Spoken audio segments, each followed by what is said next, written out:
Hello, everybody, and welcome back to the Rocket and Beards podcast. It's your boy, HSR. What's up? It's Syd. And we are here to talk about another album. Before we get into that, and you can skip this bit if you check in the description below, we're going to do some housekeeping. So for all you who are new here, we take these albums, we go through them track by track, and we offer our opinion. We don't listen to the albums with necessary prejudice, in this case, much prejudice. But, like, in general, the goal isn't to, like, be like, oh, we love these guys, so we review them. It's just to learn and go through albums and understand the art of the album. And Favorite comment of last week. I'm sorry, I'm jumping ahead. All right. But before that, let's just discuss quickly a shout out to Lindell Williams and Mozart Mozart, our patrons. Sup, Mozart. If you end up digging this shit, you can check it out there. And if you want to see us review something, you can join the request raffle, get early access, fun stuff.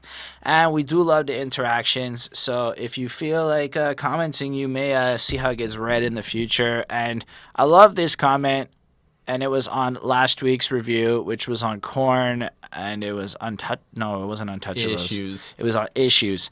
And so we did that album. And then Thuggish Ruggish Bone. And I love that a guy with a Bone Thugs tag there is commenting on the Korn review. Awesome shit. Thanks, man. And it's great because we're not saying Lindell Williams. No offense, Lindell. It's just nice to have someone else commenting. It's amazing. Cheers. Thank you so much. Big up for the album review. Can't wait for Iowa. I was suggesting we do Iowa, but we ended up. We'll talk about that soon. Although lyrically wise, Subliminal Verses was better. Yes. We'll talk about that soon. Been a while since I listened to Korn. It was same here. It had been a while since I've listened to Korn. It's been a while. Been a fan of both Korn and Slipknot, especially in high school. Right there with you, my friend. Purchasing all their albums before Paradigm Shift and Great Chapters, I wasn't allowed to in high school. So Great Chapter came out in 2015, and it's a Slipknot album. You were no right. longer in high school. That's true. At this point in life, I wasn't paying attention. The Paradigm Shift came out in 2011? I was not paying attention to it. Oh, that's who? That's Korn and Skrillex. I knew the singles. I wasn't really paying attention. No, I'm being real. Like, shut the fuck up and get up. At that point of my part of why we started this podcast in the first place is because I stopped paying attention. I stopped caring about new music. I stopped caring, and this was like an effort to not become that old guy who doesn't care. This is the longest we've ever spent on a favorite comment of last week. Oh, that's not true. Yo, congrats, Thuggish Ruggish Bone. It's maybe for this show. Yeah. Anyway, kind of buzzword. Issues is kind of a buzzword to ascribe to more importance to play up on the mental problems. Interesting comment. I really appreciate those. I think they put kids on their covers of their albums to signify the untold suffering in children, and the childhood is considered the golden years of their lives. While many bad things happen to kid and they experience a great deal of stress, plus the part I'm going to skip in case the YouTube bad robots and the children. But I will say that the end of this comment is not true. Yeah, and I don't know where you heard that. If you have like a source, it would be cool. Yeah, because I think that's a fib. I'm not implying it one way. I appreciate you sharing. Thank you for those comments, man. I read every single one, and I make the effort to answer every single person. So we really appreciate that you're just here and you're watching it. But y'all here for a purpose. Y'all here to hear about an album. And he said this took a while, so we'll get to it. Why don't you introduce the album you've been lusting after for a minute here? Today we are doing probably my single favorite record of all time, which is big praise, but I love this record. This is Slipknot's Volume 3, The Subliminal Verses. That is what we are doing. That is what we are doing. So how long have you been a Slipknot fan? This is the part where we apply our context to the artist. You know, it's funny, because the first time I heard Slipknot, I didn't care for it. I think I heard Wait and Bleed first, and I was like, man, so good. It's a really good song, but like I was 11, I think, and I was just like, what the fuck? This is way too loud and angry. And then a few years later, I heard Duality. Actually, I saw the music video for Duality, and I was probably 13 or 14, and I was just like, this is cool. And then I just went on a huge Slipknot binge, and I bought all their albums, and I'm still a huge Slipknot fan to this day, and yeah, Slipknot, it's the real shit. Sup with you? So, believe it or not, and the very first metal song I think I really got into that maybe got me exposed to metal is Slipknot's Wait and Bleed. Because I was like 12, 13, and I went to a high school where rap and metal were both loved. So here we have this combination of the two put together, but it kind of served as a gateway to stuff like Toxicity, which had come out around the same time. It's funny that Slipknot is your gateway into like, because that's not an easy start. I know. Like for that whole scene, they were the heaviest fucking Allow band. me to clarify. I heard Wait and Bleed. Yeah, the single version, which was a lot singier than the album version, I think. I don't know, but at the end of the day, it was a cool song, and I really dug it. And then I kind of got exposed. But I can't say that until Iowa came out, I heard much more of Slipknot, because in my household, we weren't allowed to listen to music with swearing, and metal was devil music, and I got all sorts of lectures like that. So it was kind of like what I could see in music videos and stuff. But I do remember Heretic Anthem coming out. I remember pretty much everything off that. My Plague and Left Behind became my favorite songs very quick. And like, really, I love that shit, but like that's kind of it. Volume 3 comes out. I'm older, and I used to do these choreographed dances to Duality when it came on the radio. I swear to God, Choreographed. like pushing my fingers into my eyes and all sorts of weird bullshit, because I was that kind of kid. All right, that's some good emo stories right there. Hells yeah. And Big ups. I heard the album in its entirety, but I don't remember it really didn't stick with me, because I feel like they kind of moved away from some of the more rappy shit that had really drawn me into their earlier work. And it's there, but it's fair to say so that much not less the focus of what they were doing. And like Spit It Out. Holy shit. Yeah, like, there was Spit no It Out Spit It Out on this record. is like that is the song I tell people that metal and rap can be good buddies. That is my favorite go-to song for that. It's just this record feels so much more like a composition. Now, having said that, it's like, what, 10 years have passed? Since the release of this record? Well, since back then 2004. I finished high school a little bit after that. And so my musical revelation's more like 2006. So it's like 12 years later from that point when I started really hearing music. And we came to this and we listened to it. So my opinion on this album is definitely... Well, it's not that my opinion has changed, it's that I like a lot more music now, so I'm not so pigeonholed into my teenage bullshit. But fair enough. So like I really I wanted to do Iowa, and I still want to do Iowa, because I think it's just such soon we can. I know you wanted Iowa too, Thuggish Ruggish Bone. But it's just like songs like People Equal Shit are just really fucking cool. But then it's a great song. Look, we're talking about I know. Possibly my favorite band. I love Iowa, but this record. You're right. So we came here to this one that is got stuff to talk about, probably more so. Not that the other ones don't. But I looked into the album a little more. So just the idea. Well, first of all, I think it's cool that they recorded this at the Rick Rubin mansion, that Corey Taylor got sober, and like a couple other like significant growth moments happened for this. Like if you really hear the interviews and the stories about them talking about this recording process. Yeah, like this album almost didn't happen. So like half of them hate Rick Rubin right now, and like Corey Taylor can't stand Rick Rubin because apparently Rick Rubin doesn't really show up a lot. He's very much at the top of the hill, managing all of his stuff, has his people dealing with them. He came down 4 or 5 times, whatever. It's funny because you watch Corey Taylor has like an impression of Rick Rubin that he does. He hates him so much. That's hilarious. I would love to see that. And then other guys are like, yeah, but you don't get it, man. Rick just needs to come in for like 2 seconds, listen, and all of a sudden give you the 8 pieces of advice you need to fix your album next week. And he's like, what else does he need to be there for? That's his job. So like you got this cool split. I also discovered that this Syd, the DJ, he speaks in an alien voice in interviews. That's entirely possible. I mean, for a while they weren't revealing their names. I think they had for this record already. Yeah, no, this was. I remember that that happened, and it was a large. If this is what high school brain and memories were going on, this is what, because remember, this is where they had their first music video without masks on. Before I forget, but they didn't reveal their faces. They had one of them had their eye. And they're Corey, like, yeah, probably. But at that point, it was because everyone knew who he was because he was in Stone Sour, and people had put 2 and 2 together at that point. So, well, he had announced it too. I mean, yeah, I think James Root is also in that band. Yeah, but I mean, it's because of the success of Stone Sour at the point, there was a 0% chance they could maintain the illusion. Fun fact: Stone Sour happened first. Yes, I knew that because I read the wiki page. And Corey Taylor's like, I was at the very first Slipknot show that they ever performed, and in the back of my mind, I knew I was going to sing for that band. Because Corey Taylor, not the first singer of Slipknot. That's true, man. When you really look into it, I don't either. But he quit on stage at a performance, and he just said, I'm fucking quitting. If you ever listen to that record, Mate, Feed, Kill, Repeat, that is a different Slipknot. I believe it, because I think Corey's voice is a huge part of my identification factor at his band. But it's not even just that. They're so funky on that record. It's like, where the fuck is that coming from? I'm now curious to hear it. But yeah, so then we got this album cover, which is a mask, which I think they sold as a promotional tool in the deluxe super bonus version. Whatever. I know that there's a lot of lore and shit or stories attached to some of these masks. Like, I was watching some shit where Clown was walking you through the clown masks and how each one reflected a different phase of his personality and shit. That's a weird fucking dude. He's so cool to listen to, though.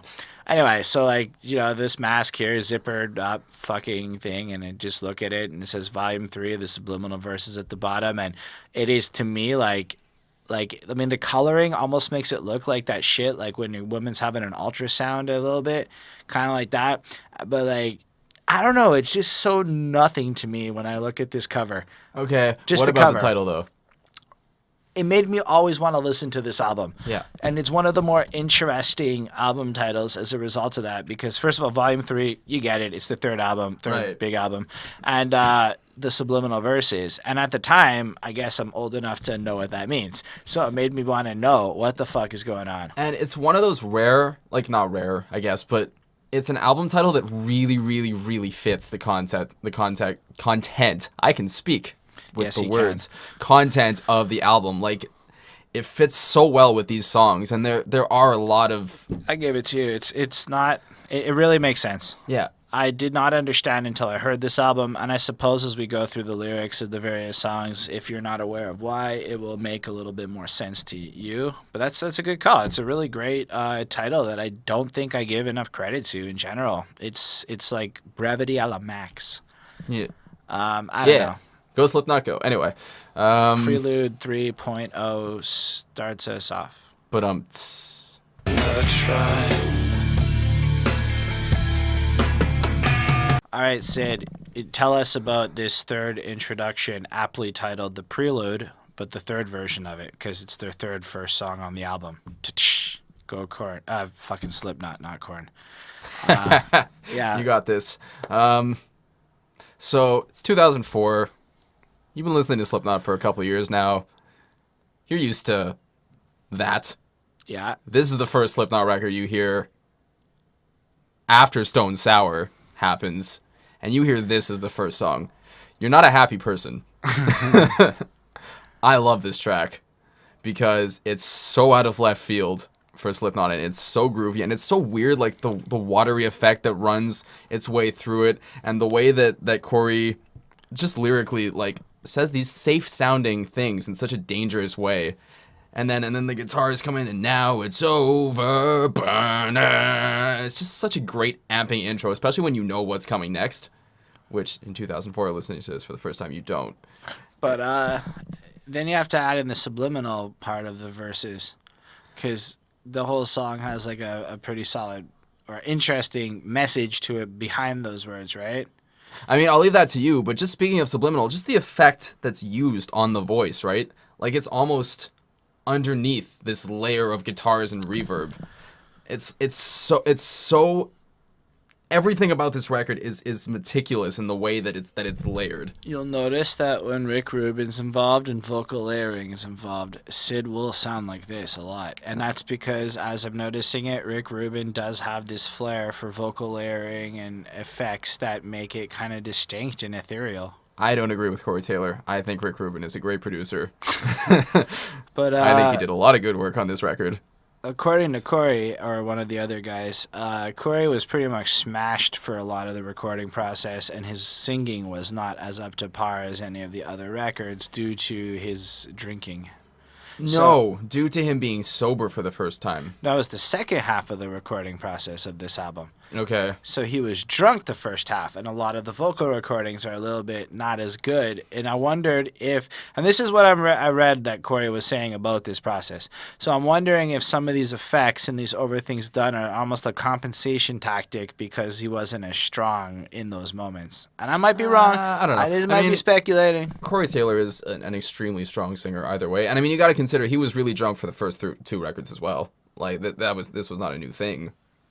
Is what he said, man. He, as in Taylor himself. That's not. He's not a big fan of his vocal performance. No, on he's this not a album. big fan. But what I understand is it's because he was sober and like viewing life that way through the first time. He was just so unclear on how to actually approach this. Okay. And he went for that like higher scream and that like. Because this is the only record where he doesn't do that fucking death growl that he does. It's a good death growl. He sounds good, but these songs, the higher scream gives these songs a flair that's really unique in Slipknot's back catalog. Anyway, Yeah, no. let's talk about this song. I give this a 4.5 on 5. What do you give it? I also give it a 4.5 on 5, actually, because it serves its role so well. So the album's called The Subliminal Verses, so, I mean, you're kind of encouraged to think a little bit deeper about what this obscure, safe nonsense really is, right? And then, I don't know why I never told you. I don't know why I never tried. When we shed these bitter skins again, all the reasons come to life. So you get the sense that they didn't really tell you what was going on with them. Like Slipknot was going through changes and didn't communicate this to anyone, really. Whoops.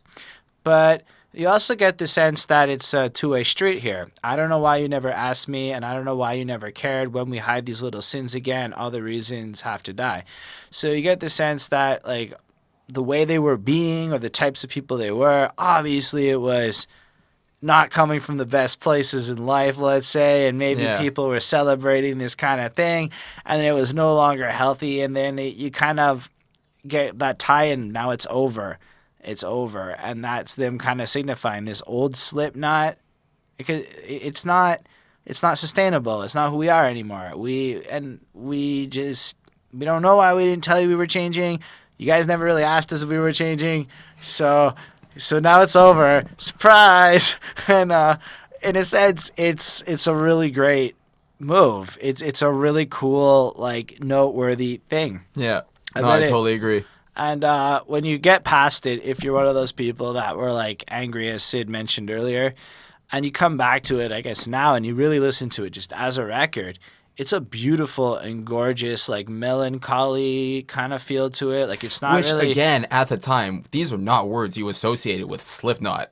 Like, you know what I mean? This was a band that started as the heaviest thing in the new metal scene and then left that scene entirely and made one of the most extreme records, period, to ever hit the mainstream with Iowa. And then they come back with this, which is subtle and nuanced right from the get, melodic, and like... Then things break down, and everything starts to fall apart, and you hear Corey screaming, and then I don't know if the he was Blister going... Exists.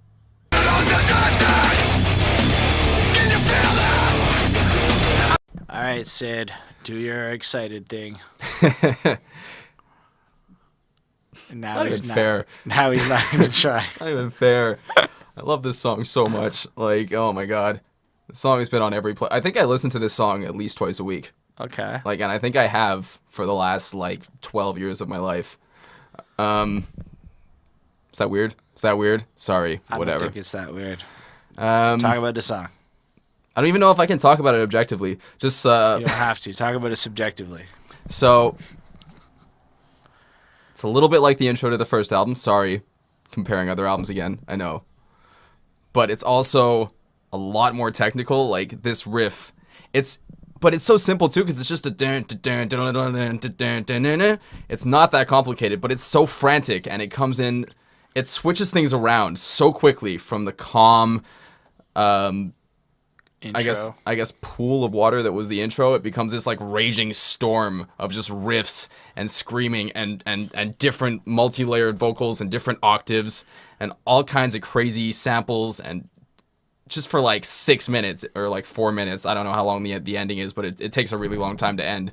It just pummels you with all of this anxiety and panic and just I am all, but what am I? Another number that isn't equal to any of you. I control, but I comply. Pick me apart, then pick up the pieces. I'm uneven.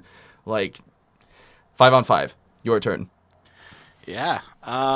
If I understand, this is about kind of the effect of drugs that have been on him. I mean, you have lines like absorbing archaic like a sponge. The ultimate way is the way you control, but can you stay if you detach your soul? Bury the present and squeeze out the past. The ones who resist will never last.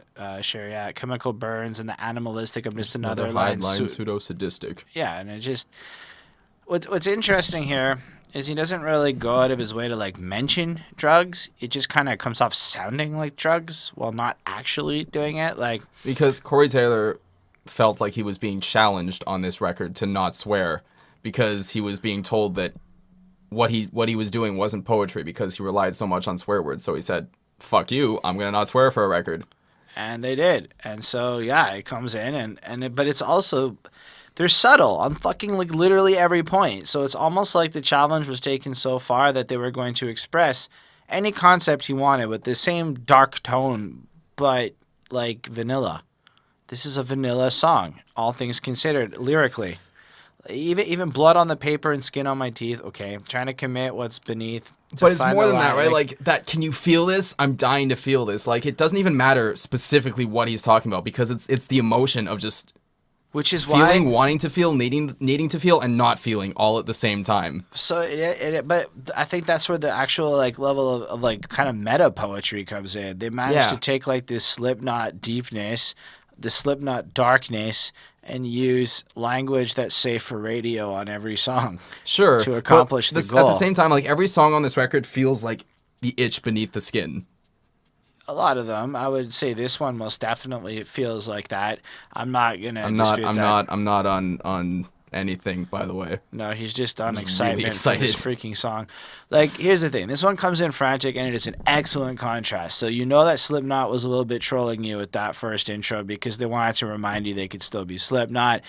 It comes in heavy and hard, and then I think the chorus on this is a little bit melodic. It's a little bit. It's but Slipknot melodic. But not like some of the ones later on. This one, it kind of comes in, and you get like a bit of break, but it's mostly just a thumping, intense Corey Taylor going in with the kind of rappiness, but it's more on the singy side than it is on the rappy side. It's on the screamy side than it is on the singy side. But it's a heavy rhythmic flow of punching lyrics is what I kind of meant. Bones in the water and dust in my lungs, absorbing archaic like a sponge. The ultimate way is the way you cut out control. the singing, it kind of sounds like rapping.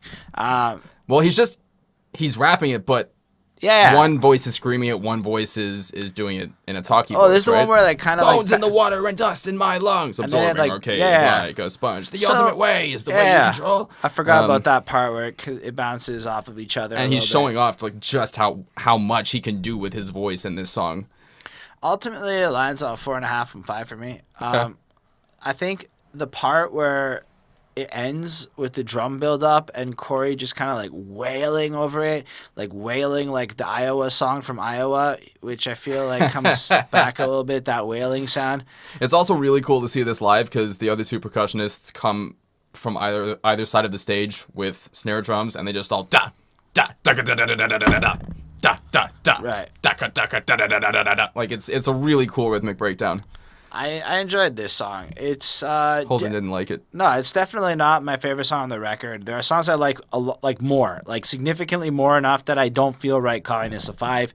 But I do think, and I think this is a good song. It's like it's not even a 4. It's a really good song. I was surprised at how much I actually enjoyed listening to it.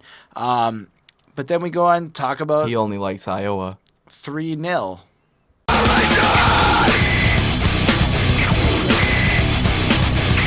How do you feel about this one? Okay.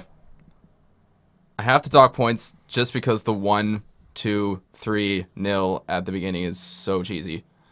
It's so cheesy, it didn't need to happen. But the riff is fucking great. All the riffs in this song are so good. That fucking chorus, goodbye! Goodbye!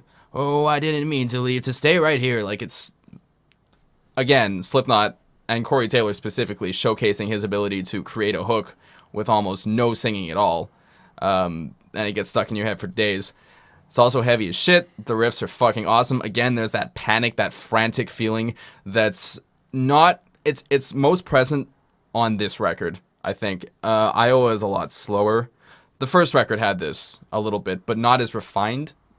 Having said that, as a person who has to step outside and not love this song as the fanboy that he is, it's great. It's a great song. It's a little bit of a typical metal song, but everything about it is well done and super well executed, so I'm going to give it a 4.5 on 5. Yeah, I mean, even just the subject matter of the words and everything, it feels a little more generic, right?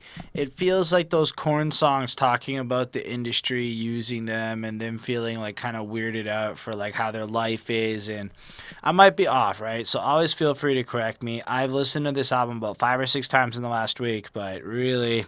that's about it for the last decade. But again, lines like, maybe I'm looking in the wrong direction. Maybe I'm looking for any direction. Like, it's great. Or, this is so not my war. This is not my fight. This is something more. This is not my life. This is not my revel. And see, that line alone, I think, would be really cheesy.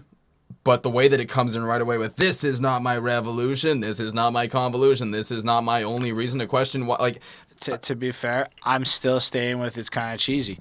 It is a little cheesy. I'm not hating cheesy, it, but it's more like it's just less. I feel like in hindsight, I find this a little bit less. Like the first 2 songs were kind of interesting, like him dealing with the drugs, them trolling you with that, and other songs on this album kind of really interesting. There are also there are other moments on this record where they do cheese better. Right. But this is like, look, chaos is just the beginning. Every promise I made I'm rescinding. Center mass in the middle of the monster. I'm getting caught and I'm caught in a constant... Like, it's great wordplay and it's great flow. And that's about, like, what I feel like. But it almost feels like pure angst. Yeah. And I don't know. Like, I just don't feel like... And, okay, to couple with that, I like the aggression and the metal-y sound of this song. And it's very heavy and it's very thumpy and it's very comes in your face. But... I mean, maybe I'm just not that into, like, the more, that side of metal. It's fair enough. And it might just be a preference thing, but I felt like there was very little to hook me into it. I recognize that the production is excellent, the singing quality is excellent, the actual instrumentation playing is freaking fantastic, right? The rhythms and general patterns, Gray is great on bass. Joey fucking Jordison on this record is a legend. All of them. He's amazing. Really, though, like... So, like, it's a okay experience, but this was my first real, like, skippable moment, you know? And I'm not trying to hate. I give this a 4. I think it's an okay song, and if I was 15 or whatever, I would be all over that shit like a hotcake. But I don't have that nostalgic memory here that I've had on some of the past projects we've done. In this case, I'm just kind of like, it's a good song. If the record's going on hold, I'm going to play it, but I can say I might never really seek this one out again. And that's okay, because it's so much easier to hype up Duality.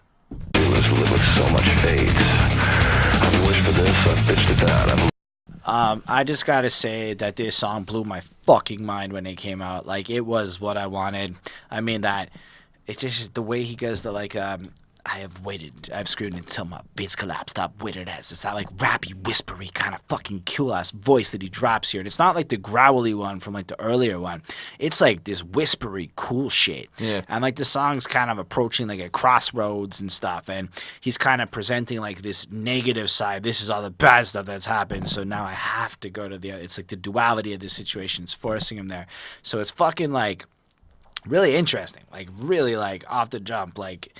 thematically, you're like, okay, it's like the most depressing I've grown up song I've ever heard, but it's done in like this way that is self-depreciating while still being like, I got this, while still being like it all falls apart. But it's so much bigger than that too, right? Because they took Yin and Yang and turned it into a song, which is not something that a pop act does in general. No, that's fair. I love watching people react to this song for the first time because even Slipknot haters, when they hear this song for the first time, they have to begrudgingly be like, all right, fine, that was a good song.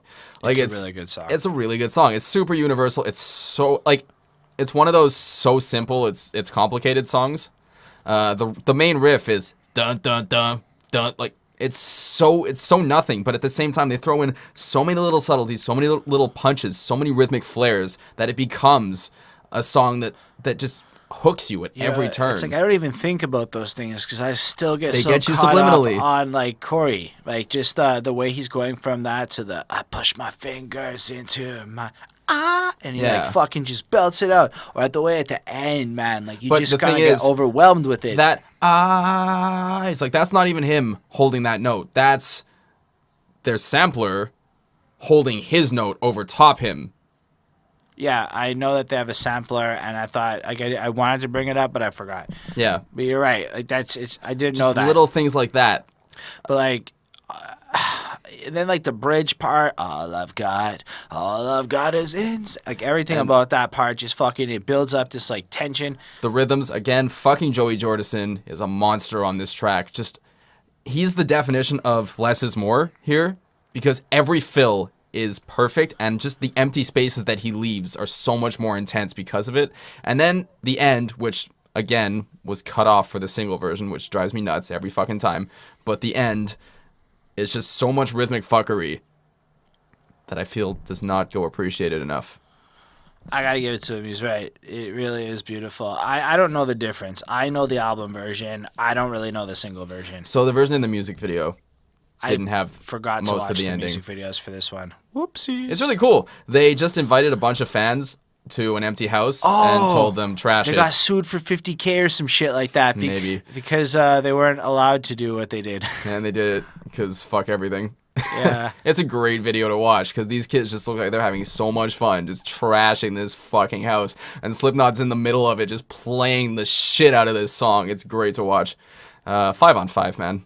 6 on 5, 7 on 5. I'm gonna have to say it's a 5 on 5. I'm gonna say it's one of my favorite songs. It would make like a top 100 list. I don't think it would make higher than that. It would be like in the 90s or something. But it makes the list. It's like a song I really enjoy, and it is probably a good gateway song for It's a a great lot gateway of song. purposes. Like it's got some funk to it. It's got some cool rappy bits to it. It's got some screamy kind of crazy There parts is to just it. a little bit of cheesiness in the lyrics that you have to overlook. Yeah, I was just letting my nostalgia goggles go with that. But, I mean, like I said, I used to choreograph shit to this when it came on 99.9 The Buzz, Slipknot, Duality. I push my face. Such good memories. Anyway, 5 on 5. This song is one of my favorites, like I just said. You could say it's kind of like Opium of the People.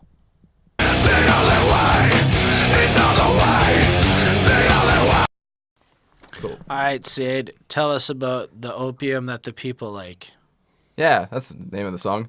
It's a great fucking song, man. Just like props to Slipknot for the level of composition that there was nothing like this that they'd ever done before. This is crazy. It's crazy.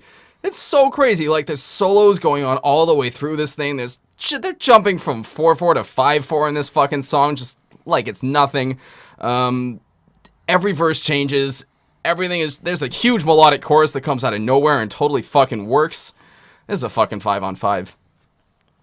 That was surprisingly short given your enthusiasm. Sometimes there's nothing more you gotta say, you know? I think this is their God song or their religion song. Sure, Watch fine. those idiosyncrasies. Watch all the idiots fall on me. Running out of ways to get out of the way. Take another shot just to stay the same. Kind of stuff. Oh my God, it's Judgment Day, but I'm not prepared. Everybody out there running scared, so take a little bit of the pop. I don't care, just make it stop. I don't know if it's like their God song or their escape song or how people kind of... Yeah, to me that sounds like a religious context and how like they refuse to conform to that. But almost commenting on how the way people treat religion and the way they behave, it may as well just be like opium. I mean, to me, it felt kind of like it was about a relationship too. But again, it's vague enough that it could be about either, because it could be about a relationship with God, or it could just be about a relationship with another person. The hypothetical won't work anymore. One wrong move and they will pound. My nails are tight inside my wrist. The sacrament is sacrilege and sentimental. Deity experimental. Faith is accidental. Yeah, I guess that's pretty. Do you see where I'm Pretty on the coming from a nose, little yeah. bit? Fair enough. I'm not like, or do one thing, say something cryptic, but the styles always clash. Anyway. Let's say I know for sure. Hypothetical won't work anymore. Like, that's just it. and the rhythms too that he's fucking around with on top. Like, it's so many polyrhythms. Oh my god. So like, thematically, it's not a bad song. regardless of how you feel about God or religion, it's a pretty fair assessment of the drug-like effect it can have on populations. So I don't Yeah. even think it's an attack on God.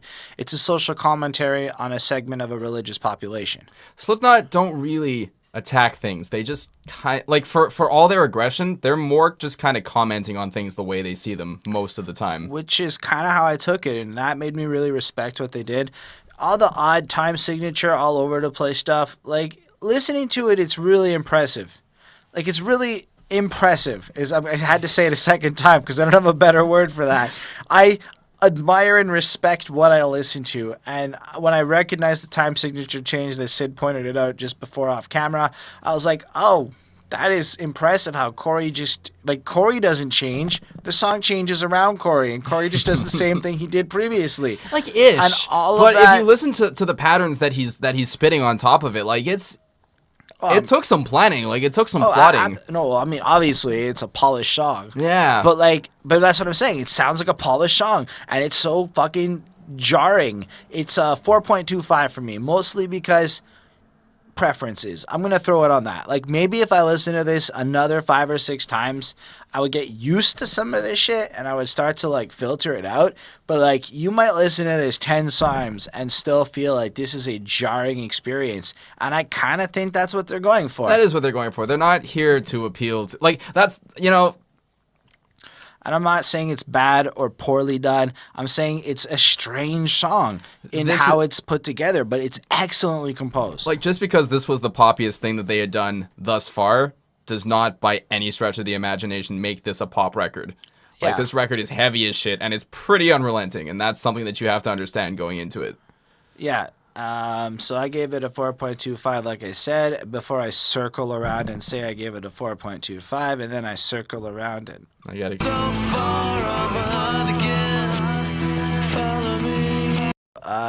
This is fucking beautiful and Yeah. unexpected, right? Because Yeah. we just got Relented kick you in the fucking face, so now they're gonna gently caress you as they come in with this... Which, again... And I'm not playing. This is a gentle, soft, like harmonic-filled, vocal, singy, type shit. You know, Not something that prior to this record anyone would have even thought they were capable of. Yeah. Fun fact, though, the first verse and the chorus were actually recorded. At least the vocal portions were done on the tour bus before the actual recording of the album had even started. Oh, that's cool. And the I didn't know second that. half of that, it was recorded with Rick Rubin stuff. And so I don't know if y'all noticed there was a difference between verse 1 and 2, but that's facts.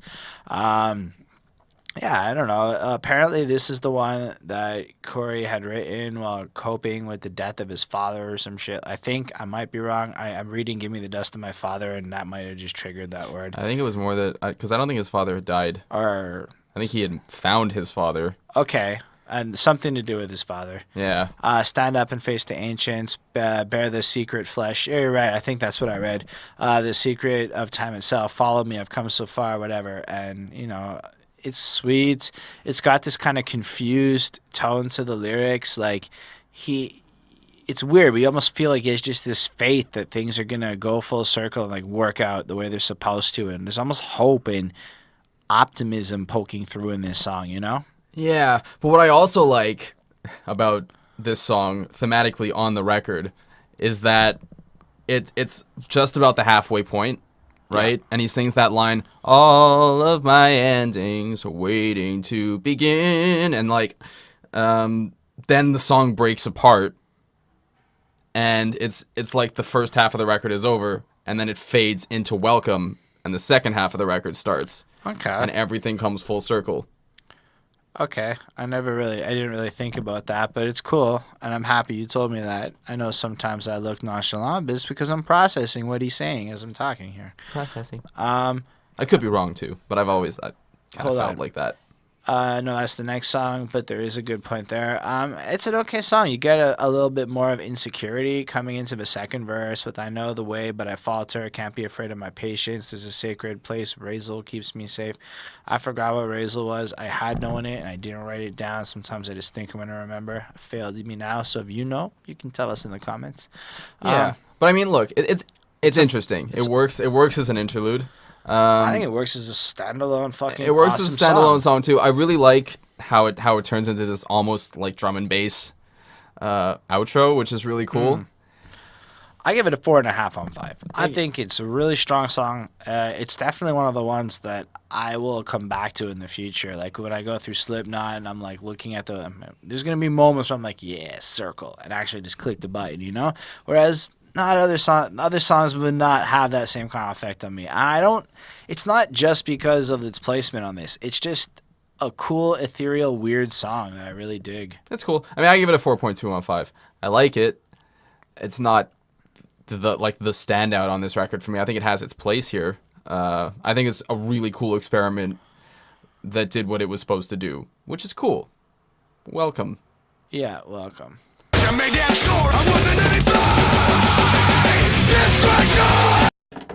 So I happen to like this song less than every other song on the album.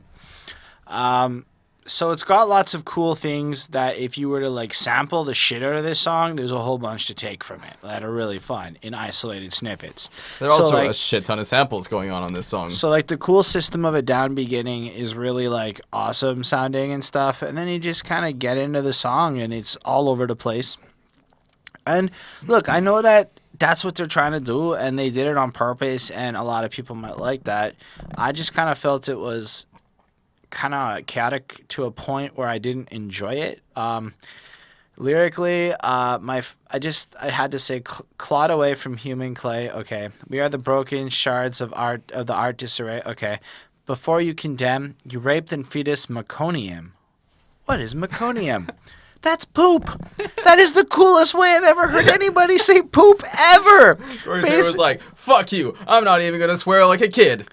He to say rape them feet of shit, he got out of saying shit, which is what he wanted to say. Meconium. Good on you, Corey Taylor. You taught me a new word, and that was really fun. Otherwise, I can't get behind this song so much. I mean, the lyrics are more on that cornier, chaotic, anxious side. It's okay. It's not bad. It's not great. It's not quite like, I don't know, something like Even Circles was a lot more interesting in terms of the lyrics. It was like about something, you could feel it. This is more like Liquid Anxiety of just kind of angsty lyrics, which is cool. That's got its place, but mixed with the absolute clusterfuck of sounds, that it's not a clusterfuck in a bad sense. It's more like I think they were trying to create a clusterfuck of sounds. Yeah, that's what this song feels like. But the thing about it is it's cool because this song really is what most of their first record sounds like. Okay. Right? And like, not quite Iowa, because Iowa's a lot slower than this, but like, that same kind of just like pummel. Like this is their first two records, and they're great, but this is what happens when you stack that next to what's going on this record, right? Like it just doesn't work. And I think the song easily could have been cut. Having said that, I like the song for what it is. It's like, they're showing off, but they didn't need to show off. And they weren't quite ready to, like, do this with a solo yet, I don't think. Like, they hadn't quite married that level of aggression to that level of finesse. Right. So then you end up with a song that climaxes with, "Welcome to the transformation. Welcome to annihilation. Welcome to the man that wanted everything but couldn't have it." Like, it's so cheesy, and it's just like, it's a super headbangy song. It's metal as fuck. There's all kinds of crazy shit going on with the rhythms and the drums and the guitar, and it's lots of screaming, and it's great live for sure. But it is the weakest song on this record, I think. Like, it's a 3.9 for me. I got a 3.5. Like, it's not boring. It's not bad. It's just not really in the realms of good to me either. And I'm saying to me, because I respect that you may really like this song. But let's move on to Vermilion.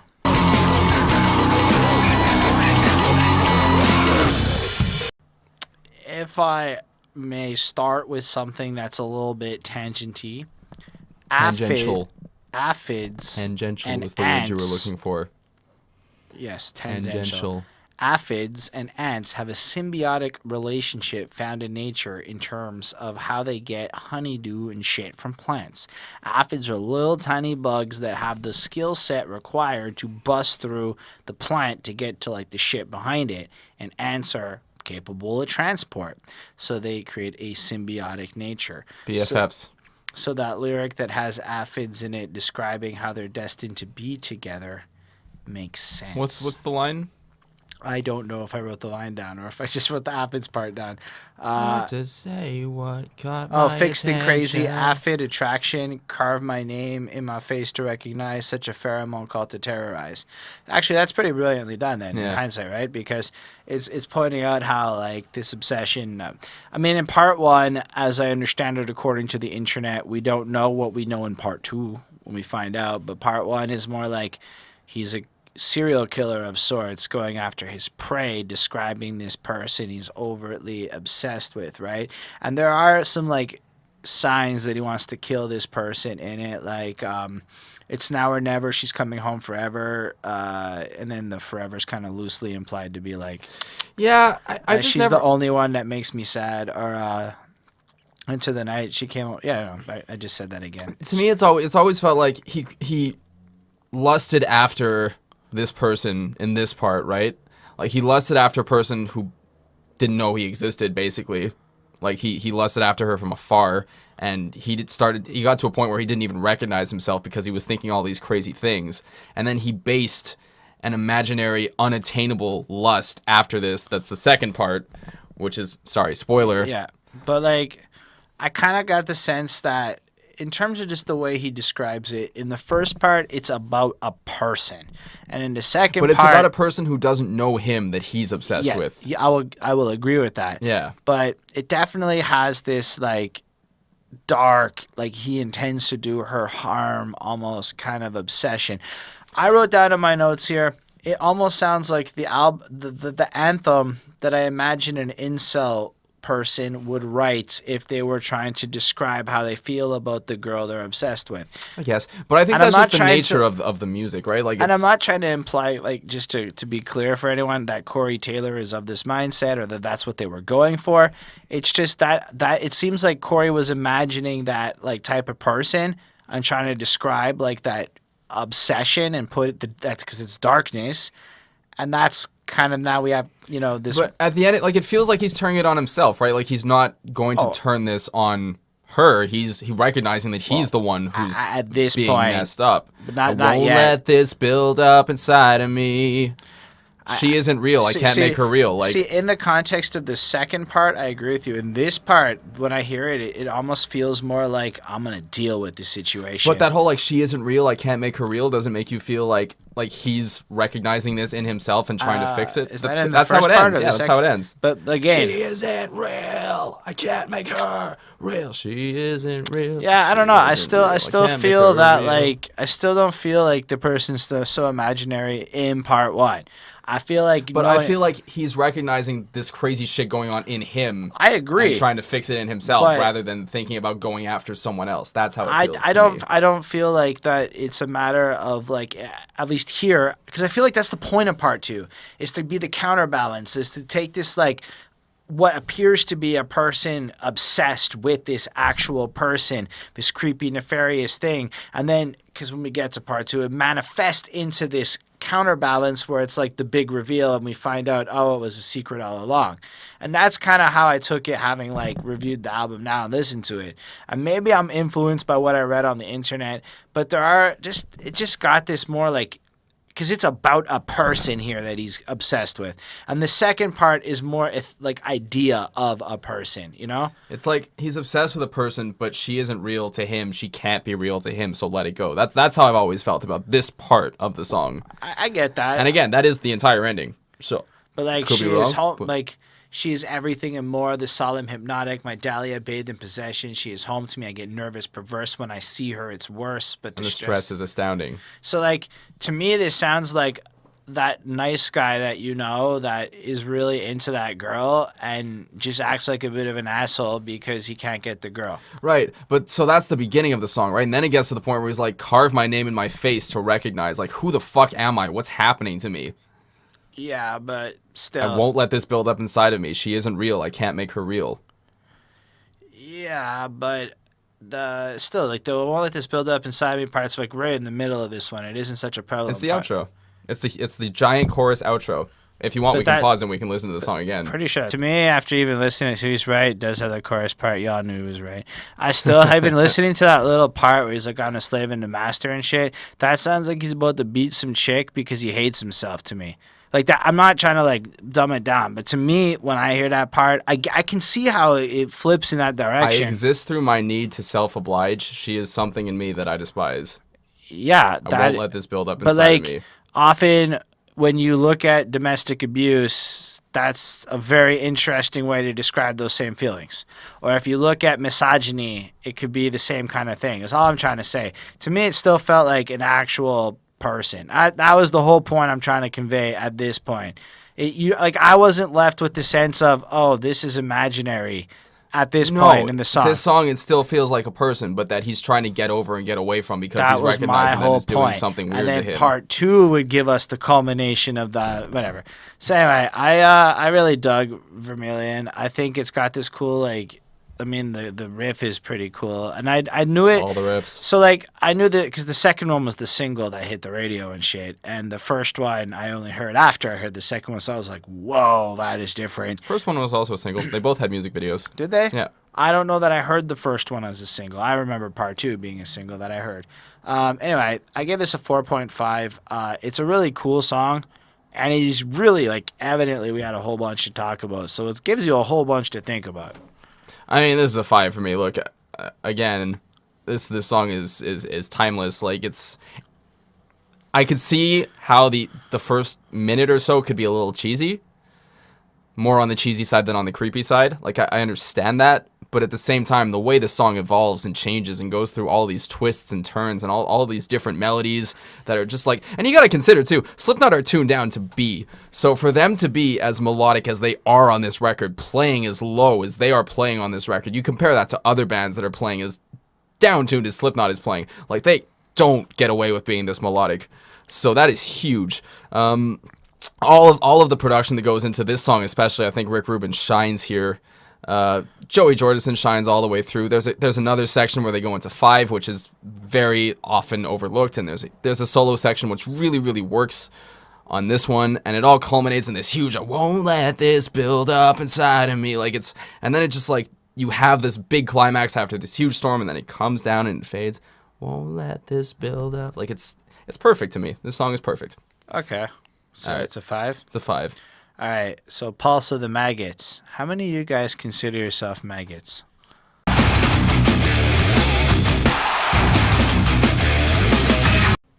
So they wrote a song for the fans, but it wasn't supposed to be originally. The original intention was darker, and Corey was going in his position, and then I think Joey was like, yo, it should be called Pulse of the Maggots, but I don't have any words for it. And then they made it about the fans, and that is cool. Because I think it created a really interesting energy on this song, right? Like, side note, they actually sample the Winstons' Amen Brother, which is the most sampled the drum loop from the Winstons' Amen Brother, which is the most sampled drum loop in history, period. And it's all over hip-hop and shit. It's found at 1 minute and 52 seconds in this song, so the little 6 or 5 second little drum bit, it's actually a sample. It is it needs to be said that Joey can do everything the sample has done. Don't get me wrong. It actually doesn't need to be said. That's what I meant. That's what I was trying to say. But like, it's just that it's really interesting how they would take this like iconic piece of musical history and stick it in the middle of their song. Subliminal. Fun fact: the Winstons never got paid. Oh Fuck 'em. shit! And no, I mean like nobody. Like there was actually a GoFundMe I saw to try and people get them paid for their amazing contribution in music. Oh my god, okay. That's actually really cool. You should go fund them. I'm not going to. Yeah. So I yeah, will. Maybe I will. Corey's fighting for y'all, repping y'all, making sure he's there. As much as this is some cheesy shit, I love this cheesy shit. Like, I fight for the unconventional. My right and it's unconditional. I can only be as real as I can be. The disadvantage is I never know the plan. That isn't just the way to be a martyr. I can't walk alone any longer. I fight for the ones who can't fight. And if I lose, at least least I tried. And you're like, you know what, Corey? I'm with you, my man. I'll be a maggot here with you. Like, honestly, shivers. Because Like, it's so, like... And it's so sincere. Like, you can tell that, like, they really care about the fans. Yeah, just like, we won't walk alone any longer. What doesn't kill us only makes us stronger. And it's a fucking cliche, but it works. And on top of that, if I understand, like, the band was having some inner band turmoil prior to this recording process. Yes. And so, like, this is kind of in their reconciliation as a band, finding almost their, like, solace through you, the fans of Slipknot and Syd. Yeah, I mean, it's a great fucking song. That opening speech sounds like something that could have been taken from any point in history. Or like one of those cool movies where like dark shit's about to happen and like you can picture civil war about to start when you hear it. Yeah, but it's this rallying cry, right? And, you know, like they play this live and people go nuts for it. And what's cool about Slipknot too is that sometimes it'll be just like, it sounds like Corey bitching about whatever pain he's going through, but sometimes it really feels like Slipknot are singing at you, like all 9 of them are just banding together to create this message of one, this family. And that's, I think that's extended to their fan base in a way that a lot of bands just don't manage to do during their career. So it's really cool in that sense. And it's a great song. It's rhythms, it's groovy as fuck, it's heavy as shit. There's a great big solo section again, and just like that, like, say it again, we won't die. It's just huge sing-along, which with no singing, which again, Slipknot is one of the only bands that can really do that. So it's a 5 on 5. 4.25 on 5. Because as much as I don't disagree with anything Syd is saying, I disagree with the number he gave. I really appreciate what this song is, but I do feel like this is a little bit of a novelty song for the project. It's a little bit of a fun little ditty in the middle as opposed to like whatever. So it's a bit of like it's a bit of a confusing experience in the trolling kind of sense that I feel like they were in a, I don't think they knew what trolling was back then because it hadn't been termed yet. But in the spirit of the term trolling came later on. I don't know what it was called back then. But I feel like they were just in one of those fucking moods and they're like, we're going to write a happy, positive song for them. And it's going to fuck me up and fuck everyone up. And like, It's kind of cool. Like, happy and positive, but at the same time brutal and heavy. You're right, but like thematically really happy and positive. But this is a really metal thing to do. Like, Slipknot did not invent this concept of like, we are metal and we are a family. Like, I never said they did. What I implied was this was a strange thing to get to after the previous songs, just out of a loop. And then knowing what comes on the rest of the album, it's almost like this was the real circle of confusion and shit. It's a 4.25. It's a good song. This is one of those ones where when the album's on, I want to hear it, but I could not see myself really seeking it out. But to be fair, I'm probably not the Slipknot fan that most of you watching this are. So I apologize for that. I'm with you. I got you. What's next? Before I forget, don't shoot me.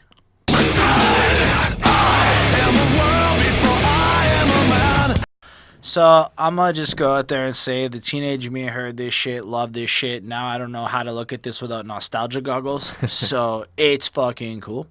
I mean, that music video was something we all talked about. It was them in a room without masks on, but you somehow still don't see their face. You do see quite a bit of long hair, though, bopping around. They got a lot of long hair going on. Slipknot. I mean, yeah, lyrically it's fine. Stapled shut inside and outside world. I'm sealed in, tight, bizarre, but right at home. Catastrophic closing in, and I'm claustrophobic closing in. Yeah, and I'm catastrophic, not again. Whatever. It's just kind of like he goes through, and then he changes it though. Like he has like within the verses, there's like part 1 and 3 are like the more talky thing, and then part 2 is a little slower singing or whatever. Changes it up a little bit.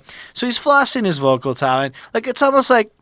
It's safe to say they knew this was going to be like more on the single side of things. Oh, this is the single. Like, you know, because I knew it. That's how you. If any song on this record is meant to be a single, this song is meant to be a single. And that chorus, it's just like, I am a world before I am a man. And you just picture like everybody doing the gag vocals on the I and like, I was a creature before I could stand. I will remember before I forget. Before I forget. It's so good. It's so fun. It's not like this song is revolutionary in any way. Nope. It's not like this song invents anything. It's you know what this song is? It's like Slipknot dropping almost a pop single saying, "Hey, look, We can do it too, motherfuckers, without saying motherfucker. Yeah, I read a review, not of this record, of the next record, that summed it up really perfectly how I feel about this song, and it's not a diss to the song, so what I'm about to say is going to piss a lot of you off, but remember, I'm quoting, I didn't say this, but it was, when Slipknot untwist their rhythms and untangle, whatever, it was untwist and untangle something about their rhythms and their, whatever, they have an alarming tendency to sound like Nickelback. That's hilarious. And it was just like, yeah, that I happens can see sometimes. it. And look, this song really doesn't. It's much heavier than anything Nickelback has ever put out, obviously, but it is. But even then, if It's a really poppy song. Let's and give some love to Corey again. The part where he's like, my end, it justifies my means. Is All I ever great. do is delay my every attempt to evade the end of the road.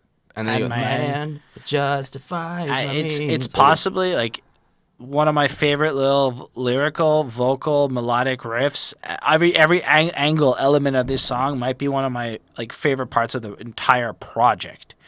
That's how cool that little bit of that song is to me. It's a really cool part. It's different from what's like mad props for that. It's super major, which is just like, whoa. But like, I think that if the goal was to prove versatility, They which absolutely did. And I'm not, look, this song is a 4.5 for me it's objectively. a 5 for me objectively. I don't have It's just objectivity here. I already admitted that. Compared to a lot of what's on the rest of the record musically, it's just a little bit boring. Like, I get that.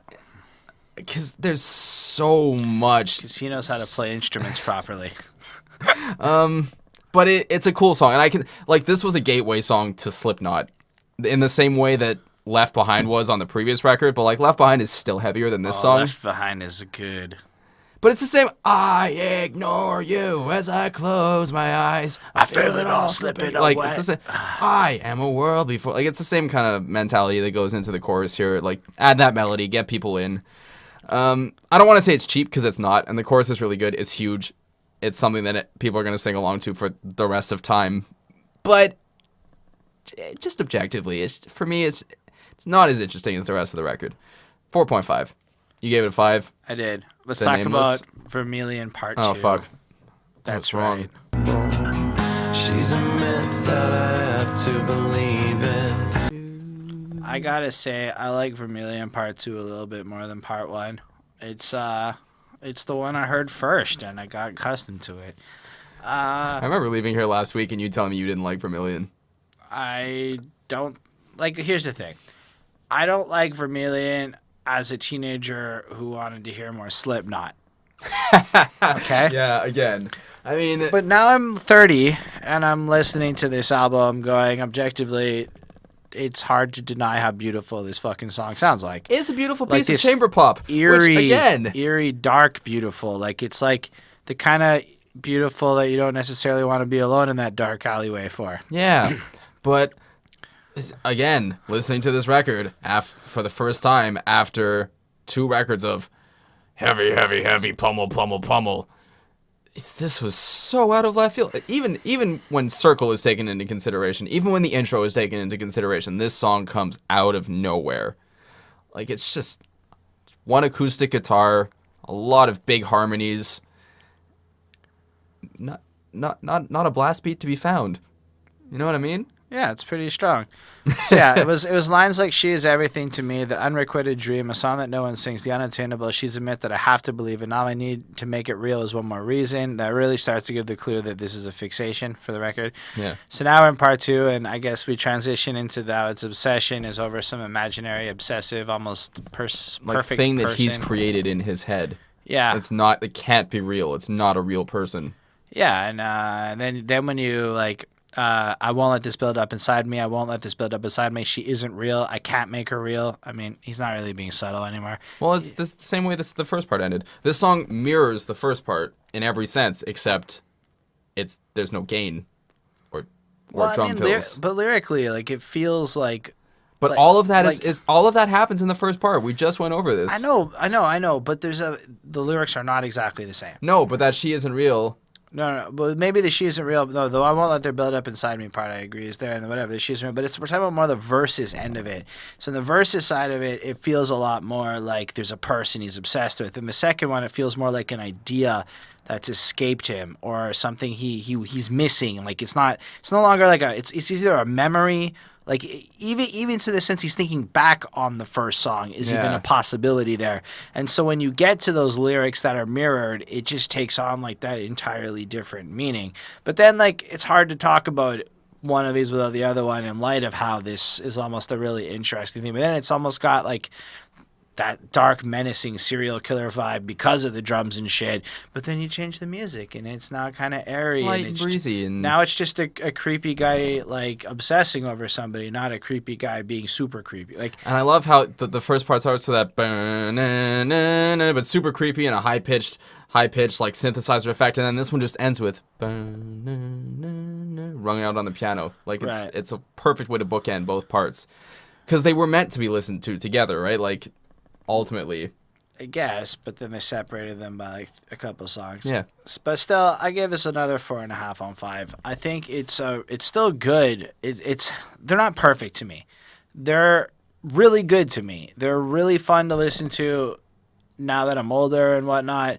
But at the end of the day, they're just kind of like I feel like you're either gonna really really love it or you're gonna kind of end up at a point where you feel like it's a good song.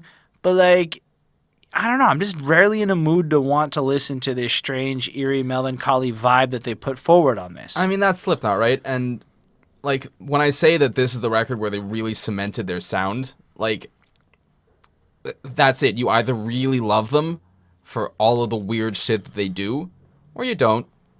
But I like fair. some of the weird shit that they do more than other of the weird shit that they do. Fair enough. But would you call yourself a mega fan? No. Are you going to go back and, listen to this again? Not the album, yeah. Yeah? The specific songs, maybe. Like, I mean, I'm giving this a 4.5. I'm saying it's 90% to excellent.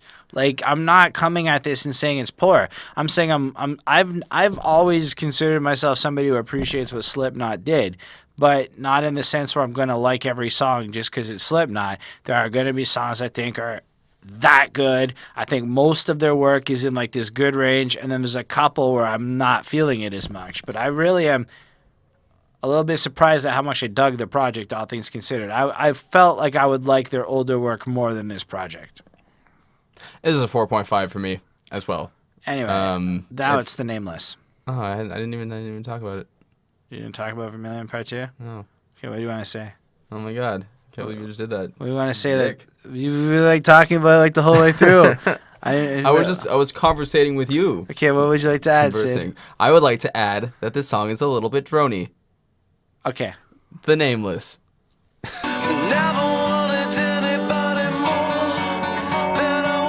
So this is a particularly interesting song. I like how all over, like, this is like all over the place again. I feel like that's a good way to describe a lot of these songs, but in this sense it's more like it's like vocal effects, like they're coming at you.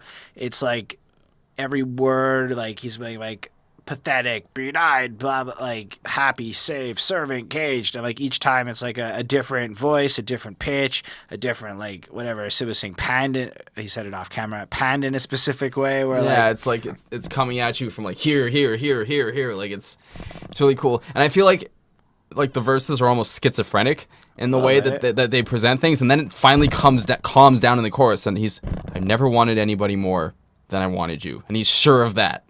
The only thing I ever really loved was hate. It's like, whoa. But it's like, it's a really, like, if you were to read almost the psychology behind how abusive relationships take place, that's what this song is doing in song form. So it's got that aggressive verses reflecting the abuse, the harshness, this aggression. I'm assuming it's a he. He's being intolerant, and he's hating, and he's coming at her with aggression and shit. But then when she's battered and broken, and she's walking out the door, and she's tired of his shit or whatever, don't go. I never really wanted anything more. Come back, and then just the cycle kind of repeats a little bit. My biggest criticism is the fact that I thought the chorus was a little bit too short. I kind of really liked the chorus, and then it just kind of came in for a little bit. Nope, didn't let you vibe on that. Right back into those verses, did we go? It's actually fun. It's like the kind of song I'd really want to see live. I'd want to fucking mosh out in the pit to this shit. Like that's the kind of vibe I got to this. I gave this a 4. I think it's a good song. I don't know. It's funny because I mean, Slipknot fans hated this chorus, right? Like, what is that sugary pop shit? Put that away. Like, we don't want to see that. I know that they don't want to see that, but I'm like, the juxtaposition is fucking awesome in my opinion. I love it. I fell in love with this song the first time I heard it. This is one of my favorite Slipknot songs. Just stay inside the hole, let me take control. You deserve it. You were nothing more. You were something less. That like pummeling down. It really does fit the abusive relationship model to a T. And just the way, again, that the rhythms fuck around with each other and everything is so spastic. Spastic? Am I saying that right? Spastic and frantic and just coming at you from all sides, and then everything calms down. It's like little reprieve. But even that is, I never wanted anybody more than I wanted you. The only thing I ever really loved was hurting you, and you don't even get a reprieve lyrically. It's just everything is dark and disgusting, and that's what Slipknot is. But they managed to take that and make it so melodic and so sugary and the big harmonies and everything. It's great. And I love how the third time the chorus comes around too, it's heavier and it's got gain. Because one of the things that they set out to do from their first record was take really simple things and make them complicated, right? Like on the first record, there's Surfacing, which is the same riff all the way through the song. One note, just a bend. And it's like, they just changed it with the drum rhythms and the vocal rhythms, but the same riff playing almost the entire song. And it's the same kind of thing that they did here. They took a really simple melody and they fucked with it. And they presented it to you in different ways. And all kinds of different rhythms and whatever. Anyway, this is a 5 for me again. That's fair. Then, did I give it a grade? I give it a 4. Anyway. You gave it a 4, not a 4.5? No, just a 4. 4.2? It's a 4. 4.1? It's a 4. 4.06. The Virus of Life.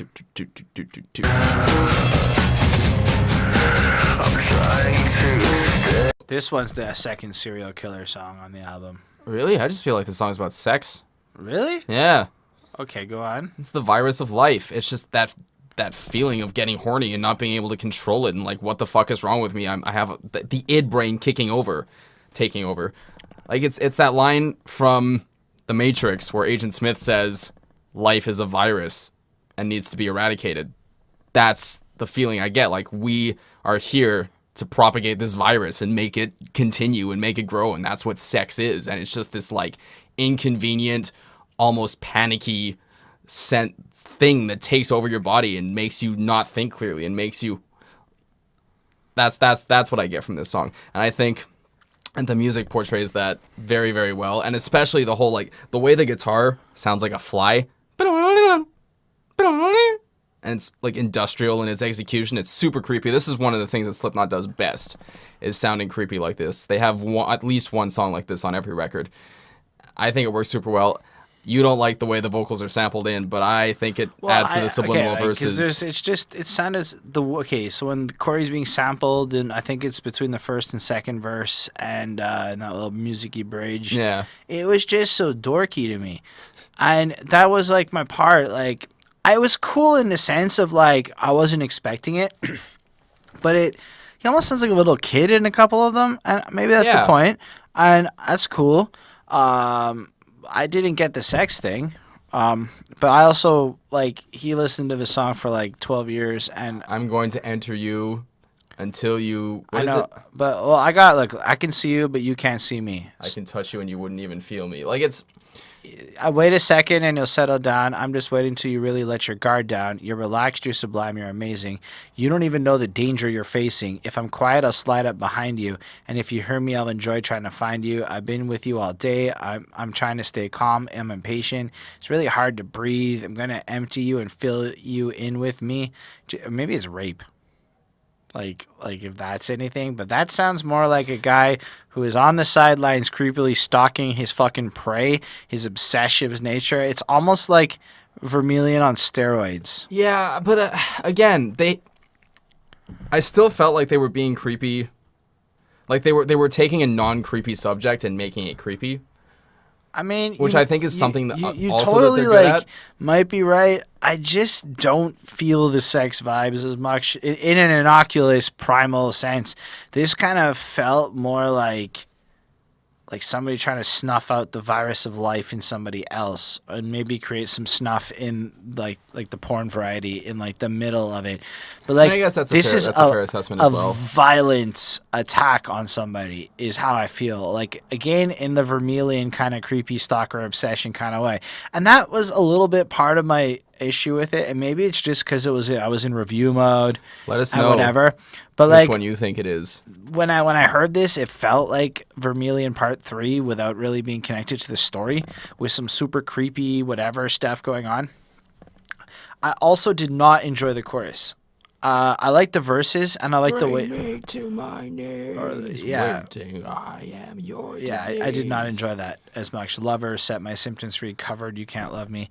I don't know. But whereas I didn't enjoy the chorus or the sample use so much, whereas I think it's cool and it made me want to hear more. Like, it's the kind of move where it's like, if it was fresh, a brand new album, I'd be like, I want to see more of that on the next album. That's what I'd be saying. It's very industrial in like the style of like Ministry, or like even some Marilyn Manson songs on his first couple records. Very much like, but like, plotting rhythm and like. And it's really good in the verses and the effects and the theatrics of the song. But there's enough of it that I don't like that I gave it a 3.5. Because there's a lot of it that I like, but there's enough of it that I actually just don't like on this one that it was hard. It was like a really polarizing feeling inside of me. This song is a 5 for me. Super different. Again, just another experiment that really, really worked. I think if you're not into weird sounds and not quite a hook, maybe it's not for you. But I think they pulled it off really, really well. I mean, I'm okay with the other not hooks they have on the album. It was just this particular not hook I wasn't feeling. Danger, keep away. Yeah, of that song.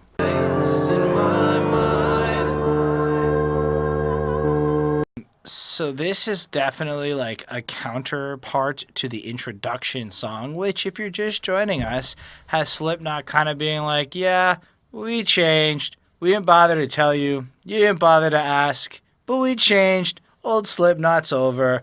Welcome to new Slipknot. And then the album plays. And here we have them coming in with kind of like... And you know it's a we thing because it starts off with we too feel alone. And we too feel alone. And then lines like the place in my mind is that space you can call mine. That place in my mind is that space you call mine. Where have I been all this time? Lost, enslaved, fatal decline, etc., etc. Basically, they're kind of still in their scattered stuff of like where have they been? They feel kind of alone. They're kind of like explaining and almost answering the questions that are brought up at the very beginning of the album. And basically, it ends with, I won't let you walk away without hearing what I have to say. And that's talking to you. No. Is that not the end? That no, is the end. I took the What if I never see you again and die right next to you in the end? Maybe.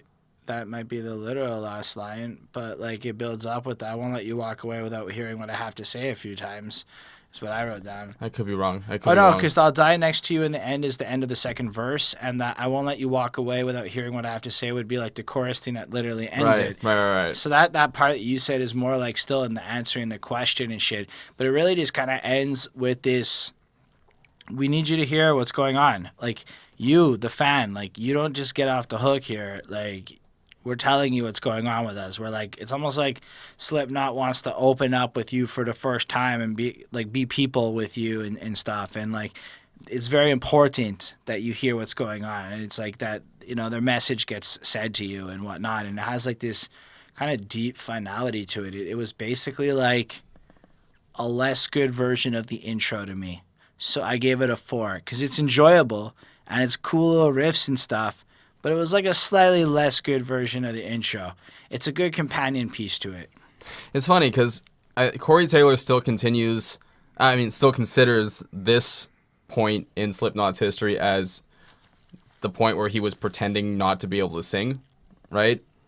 And like, obviously they had been adding a little bit more melody onto each, well, no, not Iowa left aside. There was, first record had a little bit of melody, and this record had like a little bit more melody, and the next one they went all out with singing in big choruses and whatever.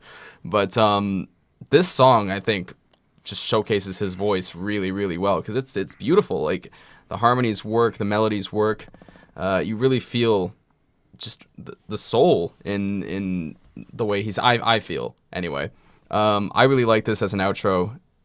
Again, it's a left field way to end an album that's this heavy, but it works. It's a come down. It's a perfect bookend. I mean, like if you consider just the journey of the album, right? Like it really is a fitting end to this album. Yeah. And I'm not going to take that away from it. I just kind of can't.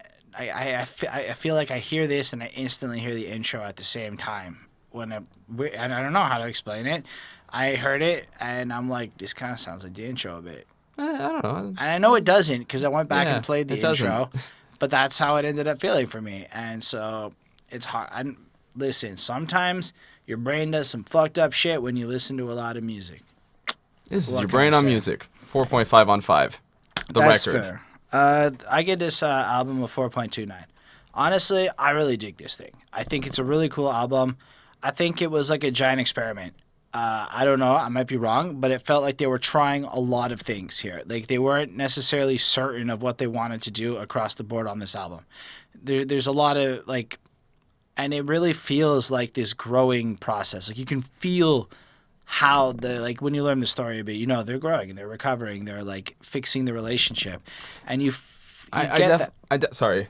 Yeah, I'm just saying you get that like energy of like a band that is trying to reinvent themselves almost to find like a new direction to walk forward in. And it's cool. And in the places it works, it fucking shines. And then there's a couple of songs I'm just not feeling as much. But I'd say 80% of this record is solid and 100% worth listening to. 20% of it, if you like it, you do. I mean, I definitely feel the growing pains that happened on this record. Like I hear that, and I hear the sense of trying new things and coming into something new. But I think that this record, for me, is very like it's really cohesive.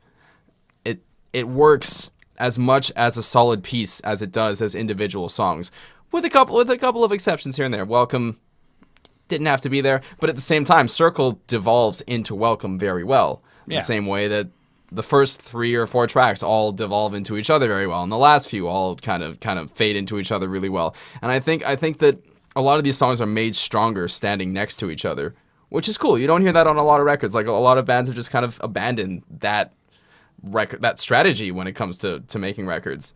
And this is a good example of that, and in a way that the title really lines up with the record as well, which is something that a lot of people don't take into consideration, and they should.